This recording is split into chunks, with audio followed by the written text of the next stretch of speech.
there, and welcome to our channel, What Yacht To Do, where we tell you what you ought to do and what not to do. And sometimes we show you what not to do.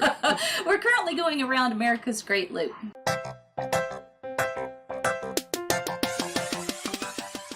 Today we're going to tell you about our journey from Port Tarpon Marina in Tarpon Springs, Florida, down to an anchorage called Maximo Anchorage near St. Petersburg, Florida. Yeah, we stayed at Port Tarpon for 8 nights. 8 nights, 9 days, just to recover from the crossing. And Well, it was a good deal. Actually, yeah, we got a good deal there at a good rate for a weekly rate, and we had some mechanical things that we had to take care of on the boat. Plus, we wanted to see Port Tarpon because there's a lot to see there. Well, so we Tarpon did. Springs, Yeah. They there was a lot for us to see, and but the morning that we left there, it was a nice, calm, still morning. It had sprinkled earlier, but the sunrise was beautiful and really nice. Yeah, saw a few fishing boats going out. One passed us, and one was a bigger boat that was behind us. And like Rev said, little sprinkles on the way. And then we got to a place where we thought perhaps it might be good enough to go out into the Gulf. Yeah, I remember. I looked at it a little bit closer and started to hear small craft warnings and decided that wasn't the thing to do. So, it actually, when we went through the pass there, or we didn't go through the pass, but we went by the pass where the water was coming in to the intracoastal waterway, it was a good idea that we didn't go out there because it was kind of rough. Mm-hmm. So, you do get good protection on the intracoastal waterway, except for when those inlets are there and they're exposed. So be aware of that as you're going along the intracoastal waterway. Yeah, we did start to see a lot of birds on markers. You know, in Florida, it's just different. Yeah. There have been markers everywhere, but not all these birds on top of them. So I don't know. I think it's cool. And I guess some of them claim a certain and build a nest there. Yeah. We've seen some osprey nests there on the markers. Very cool. Hi there, Sam on the Here's to Us, and we are underway from Tarpon Springs down to an anchorage somewhere midway between Tarpon Springs and Sarasota. And the route over here is you can kind of pan around there, Rev, and if you could see, there's little kind of islands out there. They look like islands. And what they really are is, if you take a look on the chart plotter, they're charted as spoil areas. And you can see spoil area. And I'll just move, here is one here, and you can kind of see they have a little bit of land depicted right there. So I'm assuming, and I've been told that as they dredge these channels, that's where they would dump, I guess, the material, but I'm not sure. So if anybody knows a little bit more about spoil areas, please hit the comment button. I'd like to learn a little bit more about it. But I know many of you out there know a lot more than I do about spoil areas and navigation charts on the intracoastal waterway. So look forward to hearing from you. We did see a sailboat anchored. Mm-hmm. Actually, we saw 2 sailboats anchored as we were going along the way.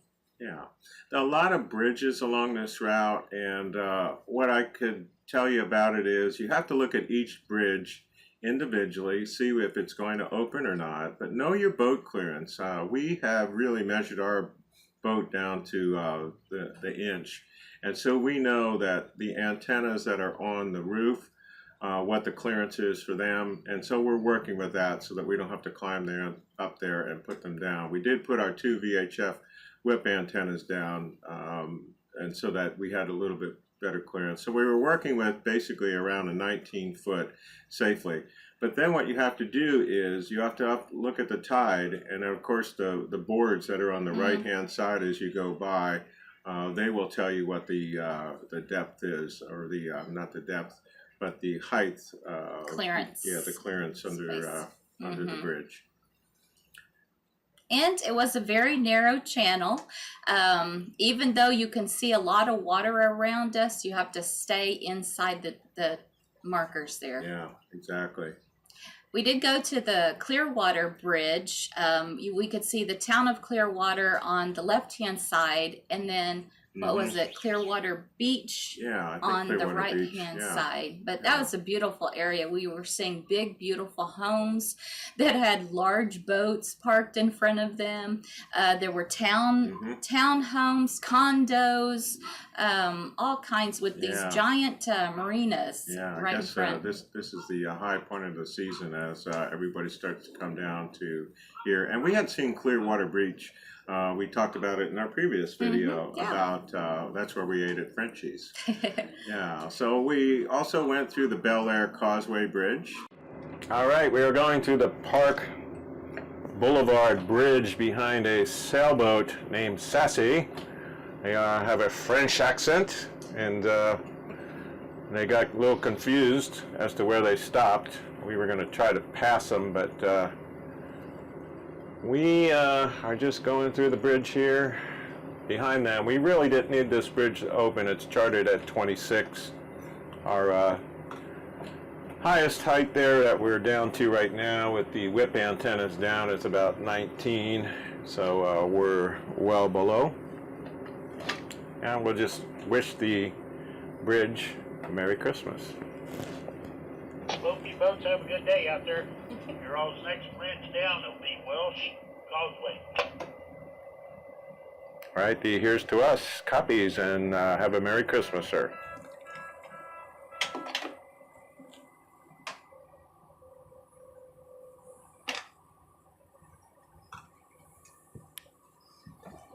Sassy, the here's to us would like to pass you on your port side.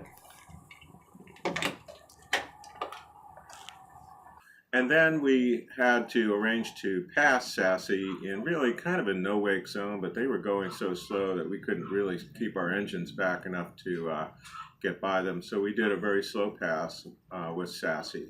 And in this particular area, the ICW is narrow. You know, before it was narrow, but there's a lot of water on both sides. But in this, it was narrow and the land was right there. And we did see a lot of holiday traffic, you know, school's out. So we saw jet skis and different sizes of boats right here on the intracoastal waterway. And then more bridges. I think about a total of about 3 or 4 more bridges that we went through. That's a lot.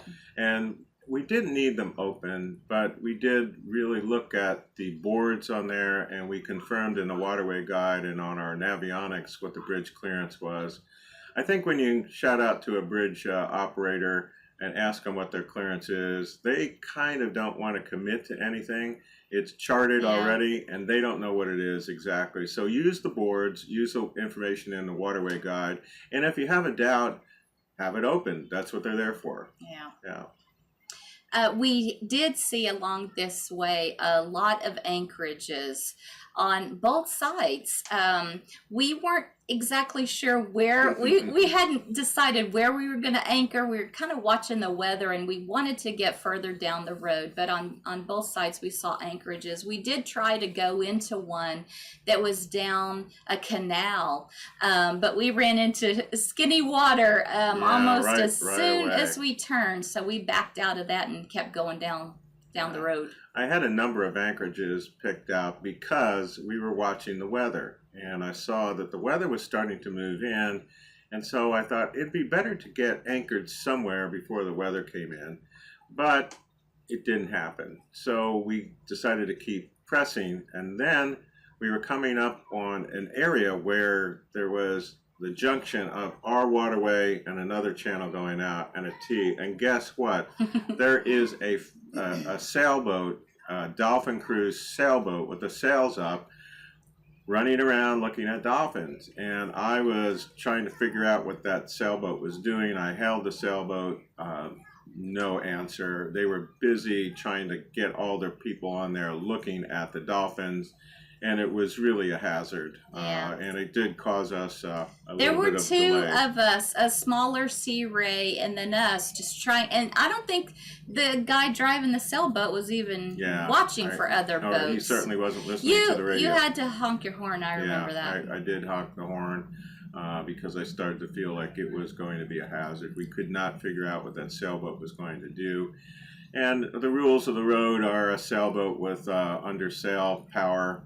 The sails up, it looked like it was under sail power. They have the right of way, but they are also supposed to hold a certain heading and allow you to maneuver around it, and it wasn't doing that, so it was very uncomfortable. Right. So we finally got to the place that we were going to anchor. It was right outside of Maximo Park, I believe. Mm-hmm. So and if we would have gotten there maybe 8 minutes earlier, it would have been perfect. What is it with our deal in anchoring? We never get this right. Yeah. Had the sailboat not been there, and had we not tried to go into that other anchorage, we would have been just fine. However, it did give us a challenge, and also told us to, a lesson of having a little bit of margin on your trip. Right. So had I done this over again, we would have beat feet to get to that anchorage and gotten there sooner. I had my raincoat on. I had my PFD on, and I went out there. I unhooked the chain, the safety chain. We were ready to go. So I pushed my foot on the windlass button to take the anchor down, and it just started going and going. Yeah. And I took my foot off the pedal, and it kept going. Yeah. And it was like, oh no, it's broken. It can't be broken. We had 25 knots awful. of wind, and that boat, it was just going to pay out and pay out. We got 200 feet out before we knew it. Yeah. And I could, Sam and I talk on the headsets while we're anchoring, of course, anytime I'm outside. And when I was telling him what was happening, and he was talking, it just seemed like too slow for me. I mean, my name is Rev, so I'm in a hurry all the time, but it just seemed so slow. And I kept saying, Sam, I see the rain coming. I see the rain coming. And you know what it looks like when you see it coming on the water. And sure enough, boom, I'm out there and I'm getting drenched, and we're still not set. So we did get set, and we rode out the bands of rain and wind. Yeah, but we were way too close to this sailboat behind us, and I was so nervous. And then I find out it's an anchorage. It's a long-term anchorage. Isn't that what you called it? Yeah, long-term. So they weren't there. So I was the only one worried. And I mean, we didn't even come close to hitting it. It was just a comfort factor for me. But once the weather broke, we pulled up the anchor and reset it. Yeah, got further away. Got a really good set. But it was windy that night, and so the captain... Oh, but we got a beautiful rainbow out of it. That was our it's going to be reward. Okay. Yeah. But in all, it was windy that night, like I was trying to say, and I did not get a good night's sleep. So I kept an eye on that, and then the inverter and also. Yeah. So, but that's the job of the captain. I got a great night's sleep, and Sammy didn't sleep well at all. Anyway. We did see a lot of fishing boats go out that we were parked kind of close to this channel, and through the night we saw, which that's kind of late to go out there and fish. Yeah. But anyway, that's what they do. Yeah. So a big thing on this is, watch the weather. We had a challenging day, and we are glad that that is behind us. So we're looking forward to heading down on the next leg, where we'll be at a marina for Marina Girl for 3 nights. I can call myself Marina Girl. You can't call me that. All right, we'll see you next time. See ya. Bye.